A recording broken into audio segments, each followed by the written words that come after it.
অভিবাসন নিয়ে বরাবরই শক্ত অবস্থানে মার্কিন যুক্তরাষ্ট্র। এবার তা আরও কঠোর করতে যাচ্ছে ট্রাম্প প্রশাসন। দেশটিতে নিম্ন আয়ের অভিবাসী ঠেকাতে ভিন্নধর্মী প্রচেষ্টা চালাচ্ছে ওয়াশিংটন, যার অংশ হিসেবে স্থায়ী নাগরিকত্বের আবেদনে $1,00,000 ফি আরোপ করতে যাচ্ছে মার্কিন পররাষ্ট্র দপ্তর। জানিয়ে এরই মাঝে শুরু হয়েছে পর্যালোচনা। শুরুতে অল্প কয়েকটি দেশে পরীক্ষামূলকভাবে এই নীতি চালুর কথা ভাবছে তারা, যেখানে ভিসা আবেদনের ফিকে জামানত হিসেবে বিবেচনা করা হবে।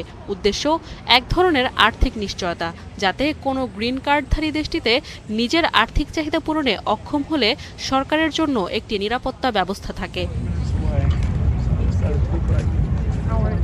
যুক্তরাষ্ট্রের নাগরিকত্ব প্রক্রিয়াটি বেশ সময় সাপেক্ষ, অর্থাৎ এই প্রক্রিয়া শেষ হতে কয়েক বছর পর্যন্ত সময় লাগতে পারে। এ সময়ের মধ্যে নাগরিকত্ব পেলে সে অর্থ ফেরত পাবেন সংশ্লিষ্ট ব্যক্তি।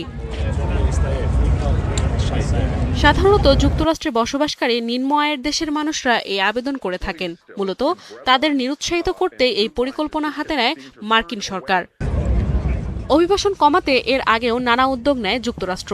এই যেমন জানুয়ারিতে ৭৫টি দেশের জন্য অভিবাসী ভিসা আবেদনে স্থগিতাদেশ জারি করে দেশটি। যদিও জাতীয়তার ভিত্তিতে ভিসা স্থগিত করার এই নীতি এখনও আইনি চ্যালেঞ্জের মুখে রয়েছে। এছাড়া সম্প্রতি বিদেশি দক্ষ কর্মীদের জন্য H-1B ভিসার আবেদনে নিয়োগকর্তার উপর $1,00,000 ফি আরোপের উদ্যোগ বাধার মুখে পড়ে। নাদিয়া ইসলাম তুলি, ৭১।